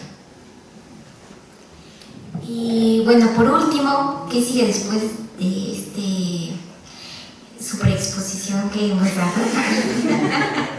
No, bueno, aquí pensamos en como los cierres, ¿no?, de los procesos que hemos iniciado. Entonces, por un lado hablamos de los múltiples cierres, sobre todo refiriéndonos al proyecto de violencia escolar, reconociendo que hay productos y entregas que se deben de hacer de manera institucional, sin embargo que los procesos siguen. Entonces nosotros al interior del laboratorio, ¿cómo garantizamos no abrir un proceso y dejarlo ahí, ¿no?, a la deriva, a ver qué pasa? Sino que también en nuestro presupuesto, en nuestro ánimo, en nuestros recursos humanos, pues podamos garantizar ir cerrando los procesos más allá de las entregas formales e institucionales que se hacen.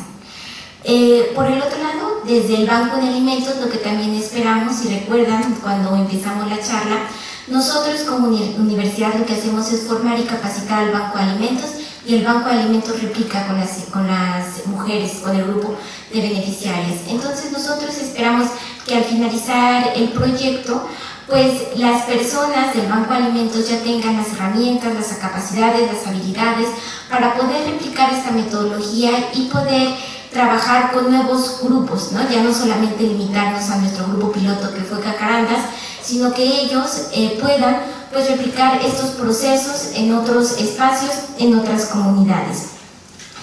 Y que esto de alguna manera garantice que la metodología siga y el proceso siga. Y como bien ya comentó ya previamente, ¿no?, nosotros, y bueno, y también Pau, es decir, nosotros estamos muy al pendiente del proceso y de la calidad del proceso, no de la cantidad de personas a las que podamos llegar, ¿no? Entonces, me parece que eso es lo que sigue. Lo que sigue también desde el laboratorio es, por un lado, aprovechar este espacio para invitarlos. Este laboratorio es el corazón de estudios sociales y gestión local, ¿no? Este es, digamos, como podría ser, si ustedes así lo deciden, su segundo hogar. Y bueno, nosotros seguimos con este afán de vincularnos con otras organizaciones y seguir trabajando de la manera que lo hemos venido haciendo, ¿sí? Bueno, pues dado que ya es viernes a las 18:06 de la tarde y hemos tenido una jornada muy larga de trabajo y también como una práctica de autocuidado, pues ya no voy a decir nada más, ¿no? Ya me callo en este momento. Y bueno, ya que ahorita es una exposición muy interesante, y en realidad voy a cerrar pues agradeciéndoles mucho con este mantra del Laboratorio de Estudios Sociales, que nos pareció muy importante compartir con ustedes. Es lo que nos repetimos todos los días cuando llegamos a nuestras oficinas, ¿no? Y bueno, de verdad agradecerles mucho por esta invitación y bueno, abrimos un espacio para diálogo. Gracias.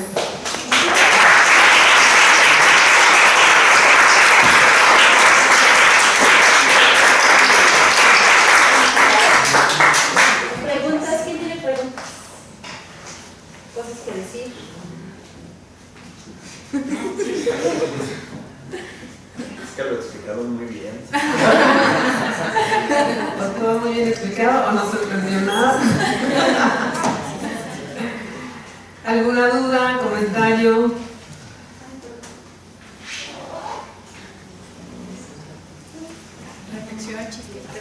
Pregunta que los esperamos el lunes ahí en el ESA, ¿no?, para que participen en los proyectos que vienen, ¿no? Bueno, primero que nada, pues agradecer por la ponencia y bueno, a mí me da mucho gusto ver que se abren este tipo de espacios, o que existen este tipo de espacios acá en la ENES, porque bueno, en mi caso pues yo soy ya egresado de la licenciatura en Ciencias Ambientales y bueno, bueno, que somos colegas con la pinta, y entonces pues justamente me gusta mucho ver cómo hay temáticas que pues atraviesan estas pues no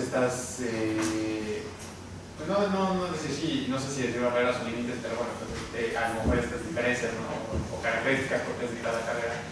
Y bueno, pues ver que al final de cuentas esta situación de la interdisciplina, transdisciplina, todas estas ondas, pues se ve materializada, ¿no?, de alguna manera en los trabajos que se realizan en espacios como el ESA, en eventos como este coloquio, ¿no?, que también organizan aquí los alumnos, y bueno, de alguna manera también pues me siento un poco identificado, ¿no?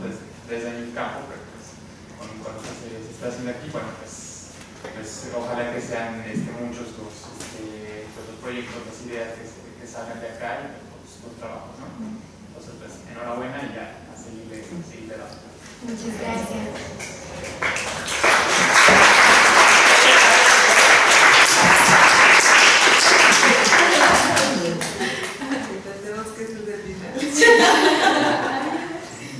Yo tengo una pregunta. Bueno, se me hizo muy interesante la parte en la que hablaron sobre las negociaciones, porque, pues, o sea, creo que es algo fundamental, ¿no? En el trabajo de campo, porque de repente, pues, ni uno está acostumbrado a ciertas cosas que llegas a encontrarte, ni las personas están acostumbradas a cosas que les traes para trabajar, ¿no? Entonces, mi pregunta va encaminada como a, o sea, ¿cómo logras llegar a un acuerdo, a un común acuerdo, pues justo para, o sea, en cuanto a la convivencia, pero también, o sea, pues sí, a lo que implica un acuerdo, ¿no? O sea, soltar ciertas cosas, pero también tomar otras cosas.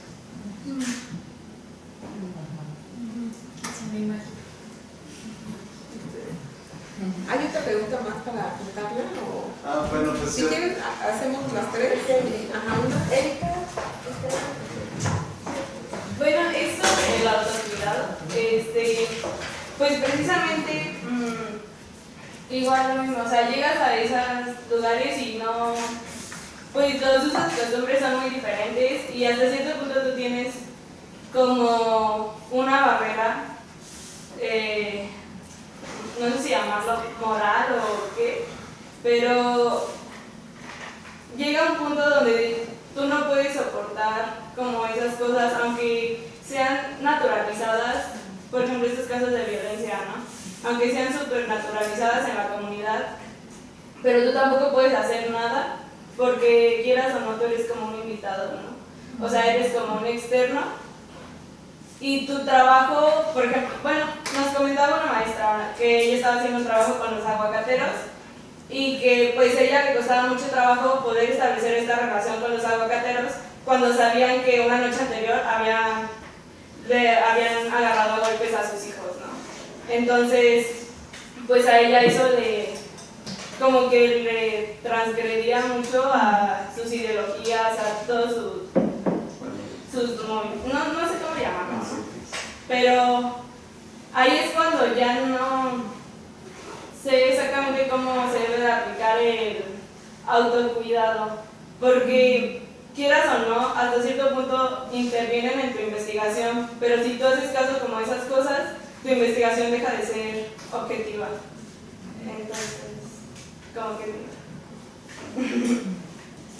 Bueno, y la mía creo que también sí va relacionada a las dos preguntas anteriores y sobre todo es de cuáles han sido las formas más, bueno, que les han parecido más efectivas de lidiar a la hora de negociar con un actor que no es el actor, no es el grupo en sí con el que están trabajando, tal vez es un dirigente dentro de ese grupo y pues esa persona tiene un interés especial en el proceso que al final no es compatible con el proceso que ya se ha acordado con el grupo. Y entonces, como cuál es la manera más efectiva que no he encontrado como para decir pues tal vez un no o como un sí, no, voy a hablar o algo así, pero sin ser, claro, sin traición, sin poder, bueno, tal vez desde muy de mi perspectiva hasta cierto punto traicionar la confianza que se tiene con esa persona que pues al final también fue instrumental para un inicio del proceso.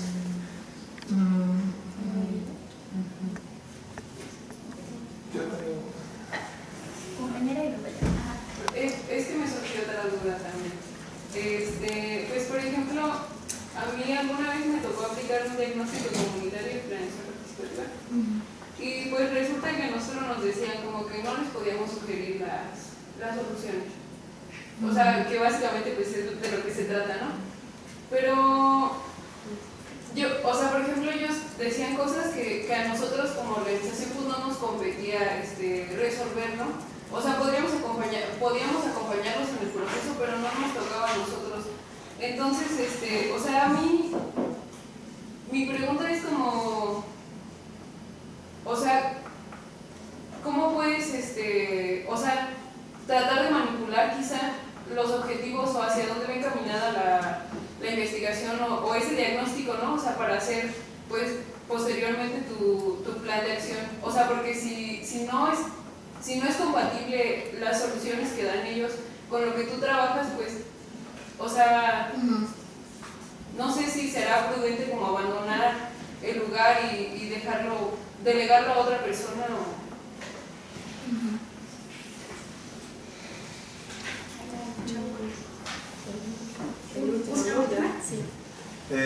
Bueno, felicitarlas y felicitar a todo el equipo que está detrás de tanto del coloquio como del ESA. Me parece muy interesante. Mi pregunta es, ¿cuál es la manera como para mediar entre, bueno, que ustedes han explicado la manera de mediar entre los, digamos, recursos que se obtienen de parte de, digamos, cosas como súper específicas con los objetivos o los objetivos sociales de un proyecto? Como para contextualizar, organizamos junto con Zuli, que está aquí, y Tania, que estaba de este lado, y bueno, un equipo maravilloso también detrás, la cumbre de hip hop, que fue en septiembre del año pasado. Y resolvimos como pudimos la cuestión de que queríamos que tuviera un impacto social más que traer a gente a que se sentara, nada más como tanto escuchar como para hablar, ¿no? O sea, como para romper eso y poder hacer, digamos, lo que pudimos o quisimos plantear como cambios sociales, ¿no? De cierto sentido. Sin embargo, pues el presupuesto, los recursos que obtuvimos para eso fueron de CONACYT y, bueno, aparte de todo el proceso de facturación detrás, que estuvo terrible. Pues claro, hay como ciertas limitaciones, ¿no? Hacia los proyectos de ese tipo. Entonces quería preguntarles sobre eso, si tienen como algunas sugerencias como para poder... no como encontrar lagunas, sino como esos mismos objetivos que están puestos dentro de estos recursos ejercibles, tener la manera como de moldearlos de cierto sentido para hacer cosas que tengan más impacto, digamos, social y no nada más traer a gente a sentarse en un aula. No por ustedes, lo digo por ustedes. lo digo por ustedes. No, para nada, no por ustedes. O sea, justo por ustedes es que estoy preguntando eso.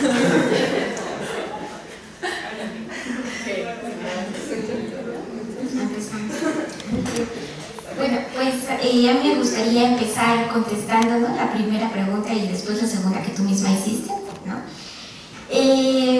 Y bueno, más bien voy a empezar respondiendo a la segunda pregunta que hiciste. Bueno, me parece que por un lado hay que reconocer que hay diferentes tipos de diagnóstico, ¿no? En tu caso seguramente lo que estaban haciendo es un diagnóstico sectorial, ¿no?, con objetivos específicos y temáticas como muy, pues sí, específicas, y de alguna manera las necesidades de las personas no se reflejaban en las temáticas o el área que tú estás trabajando. Yo lo que pienso es que cuando uno empieza a trabajar en estos espacios es poder ser muy claros con las personas con las que estamos trabajando. Es decir, si uno ya tiene claro que es un diagnóstico de cierto tipo sectorial, pues poner sobre la mesa eso. Es decir, el alcance de nuestro diagnóstico abarca estas temáticas, ¿no? Y ese es el principal foco que nosotros tenemos. Eso, por un lado, te permite no generar expectativas que después no puedas cumplir con el grupo con el que estás trabajando. Eso por un lado. Y por el otro, también me parece importante reconocer que el papel como gestor es saber que uno no es todólogo, pero que sí tiene cierta capacidad de articular y generar redes con otras organizaciones, con otro grupo de personas que trabaje ese tema que puede hacer muy sentido para el espacio donde estás trabajando. Entonces reconocer que a lo mejor tú no lo vas a hacer, ¿no? Pero que puedes tener una red de apoyo que eventualmente pueda ayudar.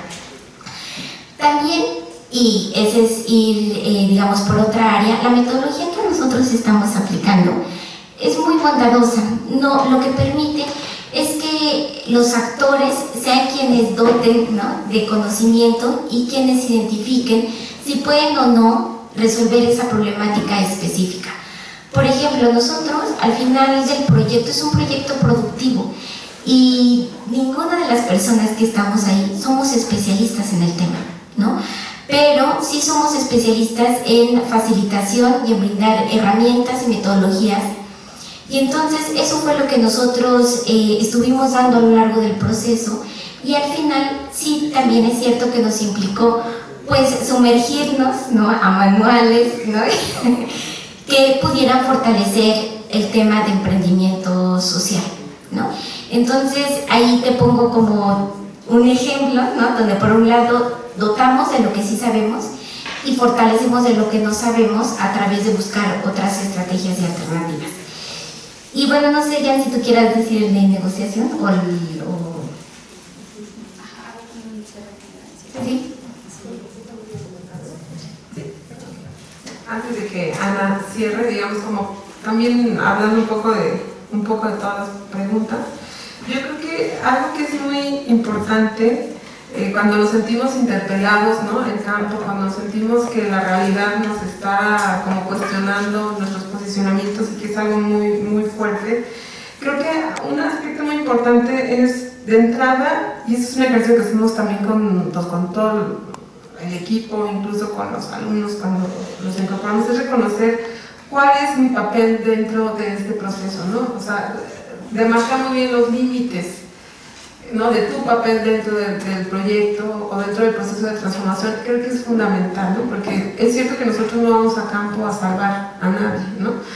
Efectivamente tratamos de generar transformaciones, ¿no?, pero casi como dice Ana Yacine, casi sembrar la semillita, ¿no?, de algo que no sabemos si va a florecer o no, de algo que no sabemos si van a seguir regando, de algo que no sabemos si va a dar frutos o no, ¿no? Es muy difícil nosotros posicionarnos así, ¿no? Sin embargo, cada vez que nos sentimos interpelados y pues sí, a veces rebasados, creo que justo el proceso de escritura, ¿no?, y de reconocimiento y de comunicación de las emociones que nosotros tenemos, ya sea en el diario de campo o bien con el equipo de trabajo, es fundamental, porque eso es lo que de repente nos permite nombrar lo que sentimos y también tomar cierta distancia con respecto a eso y saber si es algo en lo cual yo puedo, ¿no?, digamos, hacer algo o no, y vuelvo a marcar muy bien mis fronteras.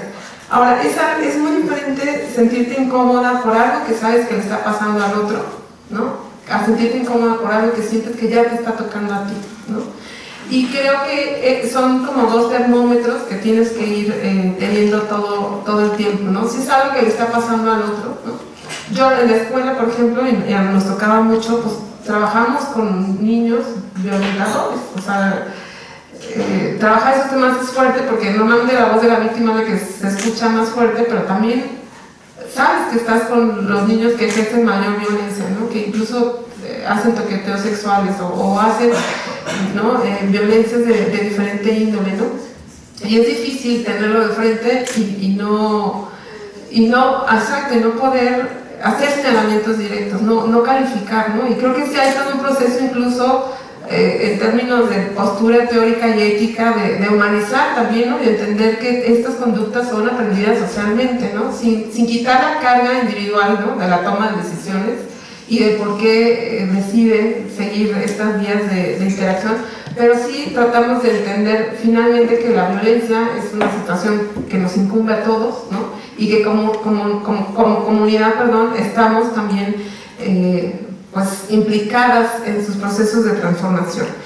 Pero cuando tú sientes que esa violencia ya te está siendo dirigida hacia ti, pues ese es un termómetro muy importante, ¿no? A mí muchos también nosotros mismos cuando nos sentimos ya violentadas directamente en campo, pues ahí es donde se activan estas prácticas de autocuidado, ¿no? De saber en qué momento lo expresamos directamente y ahí sí somos directas y contundentes con ya no más, en qué momento entra alguien más al quite, en qué momento necesitamos hablar con alguien para que pare esto, en qué momento esta persona mejor sale de campo y ya no le exponemos a ciertas situaciones con algún sujeto en particular, ¿no? Nada debe ponernos en riesgo, ¿no? O sea, ningún trabajo, ningún proyecto merece la pena ponernos en riesgo. O sea, nunca hay que morir en el intento. O sea, eso no se cuestiona para nada. Por eso me dicen, ¿qué hago? Pues tú eres la que tienes que saber si puedes regresar o no. Si te sientes incómoda, ya no esperes a que la asesora, la autoridad, el equipo te diga ya no más. Tú misma sabes cuando ya no puedes estar, ¿no? Entonces, y por último, tocaste un tema bien importante cuando hablamos de las metodologías participativas, ¿no? Y creo que es con qué tanto dejar que el proceso llegue solo hasta donde los actores sociales quieren o hacia donde ellos desean, ¿no? Yo creo, por eso les decía que lo ideal es que nosotros recibiéramos, ¿no?, procesos de acompañamiento, de gestión, de investigación surgidos desde abajo, ¿no?, desde colectivos que ya se han organizado, que han tomado conciencia, que están politizados y que nos invitan a ser parte de ese proceso de transformación, ¿no? Eso es muy bueno. Pero, por ejemplo, en el caso de las violencias, son procesos sociales normalizados, internalizados, naturalizados, en donde si tú te quedas solo hasta donde el actor social quiere llegar, pues sigue exactamente igual, ¿no? Sigue perpetuándose la violencia, ¿no? Y yo sí estoy convencida que hay temas y que hay procesos en donde no solamente tenemos que quedarnos con lo que los actores sociales quieren, ¿no? Sí tiene que haber, o sea, tiene que ir acompañado con procesos de sensibilización, ¿no?, donde muestras otras realidades sociales, donde muestras otros tipos de interacciones sociales, donde no exista la violencia, donde muestres la posibilidad de que se pueden construir relaciones desde la no violencia, pero nunca desde señalamientos directos, ¿no? Y bueno, pues también ahí es donde reconocemos las fronteras de lo que podemos y no podemos hacer, ¿no? Porque siempre tampoco vamos a salvar ni a poner fin, pero bueno, estamos contribuyendo de alguna manera a un proceso de reflexión. Muchos de nosotros sabemos lo que es la violencia de género, es más, muchos de nosotros podemos llamarnos feministas, y el conocimiento que tengamos sobre eso no asegura un cambio en nuestras prácticas sociales cotidianas, ¿no? Y lo mismo sucede con los actores sociales, por eso evitamos incluso los talleres informativos. La información no es suficiente para generar transformaciones culturales cotidianas, no lo es un paso, pero bueno, tiene que haber todo un proceso de reflexión permanente, de reconocimiento, ¿no?, de acompañamiento, de activación de estrategias permanentes, algo que yo llamo proceso de autovigilancia, que lo aplico no solamente con los que trabajo, sino también conmigo misma. Pero bueno, pues eso sería lo que es. Fin. Pues solo también tratando de responder algo distinto a lo que ya dijeron las dos compañeras. Ahí hay varias escalas que uno podría responder algunas preguntas. ¿Cómo llegas a acuerdos? ¿Qué sueltas y qué no? ¿Qué se negocia y qué no? Por ahí no sé quién lo preguntó, pero lo mencionaron. Depende. Ya decía Paulina, hay cosas que son innegociables, irrenunciables, y eso cada quien sabe qué y con quién. En los procesos de negociación que tienes con quien te está contratando, pues sabrás qué es irrenunciable. Por ejemplo, si te dicen, no te voy a pagar, pero te necesito, pues tú sabes si le entras o no, ¿no? Pero los acuerdos se pueden llegar a varias escalas. Puedes hacer, cuando estás trabajando con el grupo o con las personas en campo directamente, lo ideal es que se asienten las reglas del juego desde los primeros encuentros que tienes para saber cómo van a convivir de mejor manera. Esos acuerdos son determinados por el mismo grupo, ¿no?, y junto con los facilitadores, y eso hace que sea más fácil estar, digamos, en el día a día, y aunque se te olvide, pues volteas a ver el acuerdo en la sesión 3 y lo recuerdas. Ese es otro tipo de acuerdo y es otro tipo de negociación más en corto, más útil. No sé a cuál se referían, pero pues hay de las dos. También en términos de autocuidado, aparte de lo que mencionó Mónica, que me parece muy importante, o sea, nunca jamás el límite tiene que ser uno mismo. Hay temas, sobre todo temas culturales, pero también otro tipo de temas que uno dice, chin, o sea, le entro o no le entro porque esto está naturalizado en la comunidad, pero a mí me resulta insostenible, ¿no? O cómo puedo dialogar con esos temas. Y ahí, aplicando ciertas metodologías o técnicas, uno puede dar como codazos, o como tú misma mencionabas, cómo manipulo los objetivos, no es que los manipules, pero sí puedes invitar a reflexiones profundas de lo que se cree natural, ¿no? Y yo, por ejemplo, te pongo este ejemplo, yo trataba de armar una agenda de perspectiva de género con profes que no lo veían, ni siquiera sabían qué era la perspectiva de género, yo tampoco. Y a partir de oigan, pero a ver, ¿en qué situaciones podemos ubicar? ¿Cómo se expresa? ¿Cómo se identifica una mujer? ¿Cómo se identifica un hombre? Ellos solitos, juntos lo construimos, tuvimos claridad en que en el mundo hay distinción de roles y que estos roles permiten o no tener un horizonte vital limitado o no. Y que por lo general a los roles que están catalogados para las mujeres suelen ser más limitantes en términos vitales, ¿no? Y esta reflexión no es una reflexión que yo haya necesariamente llevado. Ellos, a partir de su propia experiencia diaria, pero puesta en reflexión y diálogo conjunto y encaminado, llegaron a eso, ¿sí me van a entender? Entonces algo que era como, esto no existe aquí, terminó siendo un problema y hubo que ver cómo se resolvía y solitos llegaron a ello y tú no necesariamente estás incitando a, no sé si me van a entender, como ellos son los que llegan a eso y ahí tu papel de gestor pues es ser muy buen facilitador o saber muy bien cómo detonar esos procesos reflexivos que la gente tiene y sabe. Eso por un lado. Y luego la otra de las personas resistentes que generan procesos contrarios. Por ahí, Esteban, tú mencionabas una pregunta así. No sé bien a qué te refieres, si es como un líder dentro del grupo que está boicoteándolo o algo así, o que está como... O sea, de que tiene como que cierta visión del proceso, pero no es la misma que la que el grupo ya... Que la que el grupo tiene. Y hace parte del grupo, es parte del grupo. Bueno, pues esos son... Pero no se te hegemonía. Claro, esos son personajes que generan mucha resistencia en los grupos y siempre los vamos a tener. Y de hecho, bienvenidos, entre más, mejor. Hay que tener habilidad para llevarlos como a tu zona de control, pero digamos, las personas que generan resistencia son personas en el grupo que se están sintiendo interpeladas. Y lo que hay que tratar de no generar confrontación directa, porque eso hace que cierren la puerta y se vayan, y es lo más fácil para ti como facilitador y para el grupo, sino llevar a que se den cuenta a que esta resistencia se vuelva confianza. Y eso sí se puede, hay que ser como muy habilidosos en la medida en que el actor se siente incluido, que sus propuestas, a pesar de que están totalmente contrarias al grupo, son tomadas en cuenta, son discutidas, que se le escuche pero sin darle el protagonismo. Es decir, hay formas de llevar esa resistencia al terreno de la confianza y que eventualmente ese actor pues entre a jugar como una persona más en el grupo de forma fluida. Si no se puede, si es totalmente antagónico, pues todo el mundo es libre de irse también y digamos, también en los encuadres grupales, cuando tú generas tus acuerdos y generas las expectativas, habrá quien diga, esto no es para mí, yo esperaba que a mí me dieran 1,000 pesos por venir, pues no, esto no va a ser así y perfectamente ese tipo de resistencia se puede, desde el principio se puede librar, ¿no? Como en procesos grupales, no sé si a eso te referías.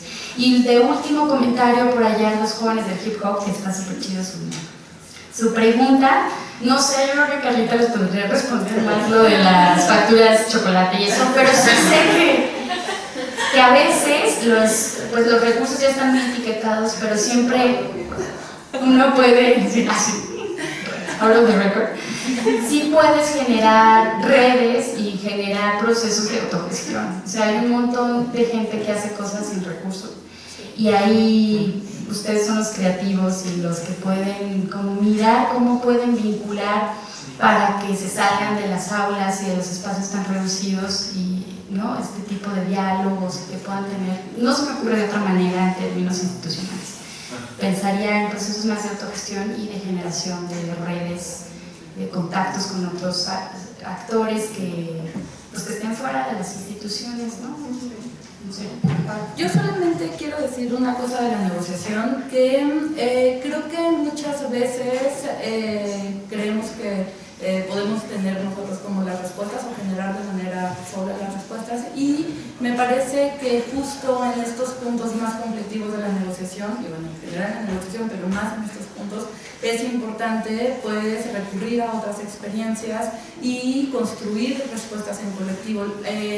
Yo me parece que en muchas ocasiones podemos ver una situación sin salida, porque solamente le estamos viendo blanco y negro, y ese diálogo tanto con los actores, pero también con otros compañeros de nuestro grupo con el que estamos colaborando, trabajando, nos permite la mayoría de las veces el encontrar salidas que solos o solas nunca se nos hubieran ocurrido.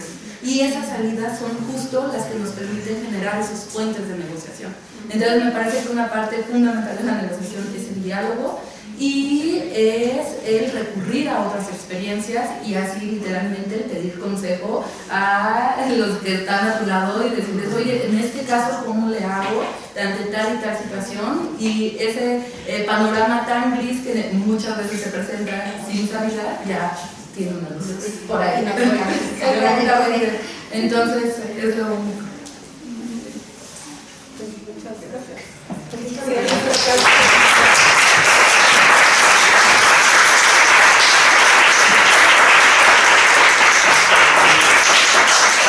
Ahora, pues por último, vamos a hacer entrega de unos reconocimientos para los ponentes y pues otra cosa para agradecerles pues, por su ponencia.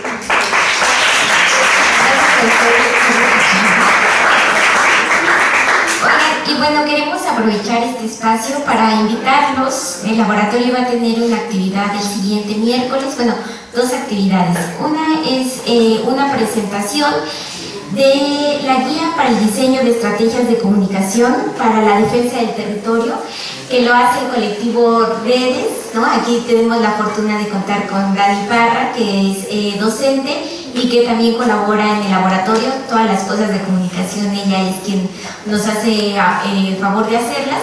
Y bueno, vamos